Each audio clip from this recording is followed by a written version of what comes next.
position, I like to start, when I first started, I thought it was just this totally like neutral parallel stance, but it actually works better if you stagger your feet a little bit as you're going into your cast. Get this off and on, I think. It's hard to keep a weight suspended in certain positions when it has a chain on it.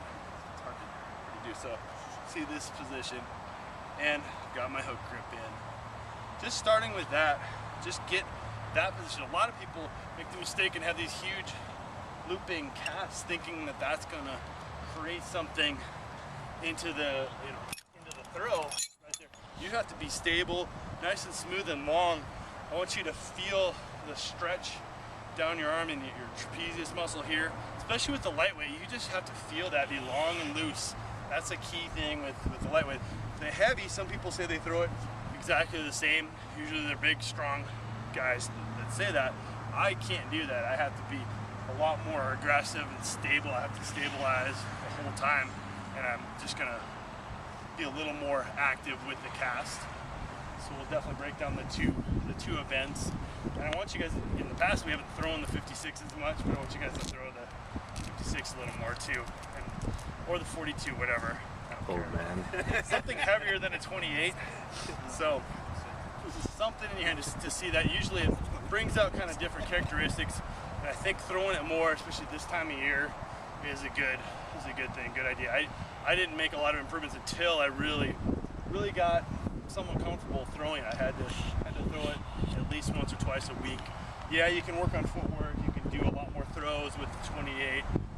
Range throws, talk about those too. You can't do too many range throws, I don't think, with the 56. For me, it's kind of all or nothing somewhat. I can kind of back off or go for it a little bit more, things like that.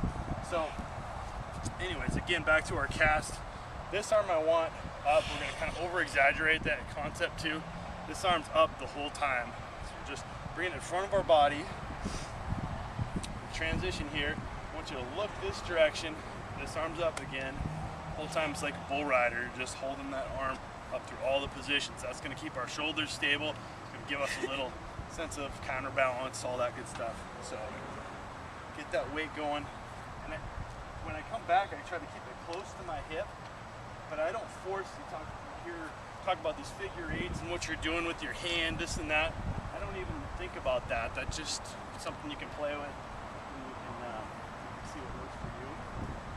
I let that weight come back, and it naturally does a figure. I didn't realize this even until I shot more videos, more experience from the side. Like, wow, I really get a huge figure eight going. It comes back here. When I say figure eight, looking at it from above, it's coming back towards you, and it naturally loops out around you, and then comes off of your hip, kind of like this bowling pushing motion here. But a lot of people will start turning away. They'll never let it hit. It has to come back around without any kink on it, without any tension. Otherwise, especially at 56, it's going to rip you out of your positions. I'd rather see you sit lower than you think you should.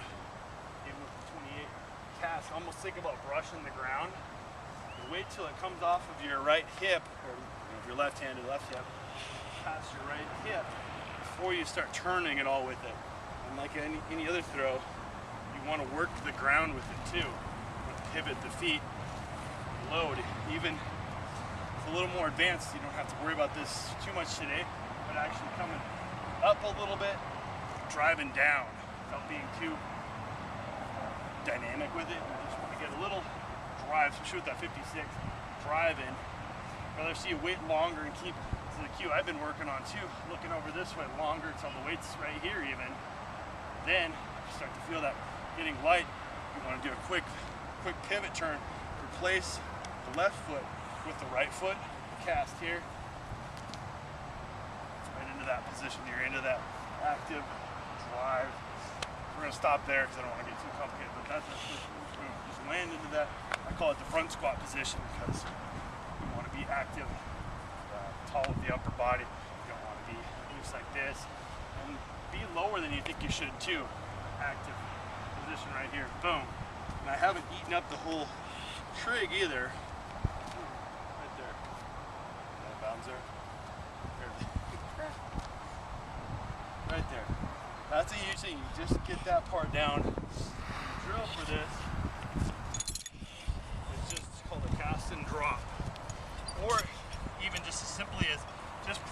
is somewhat of a, feeling the cast, just being smooth with it through here. Just get this going.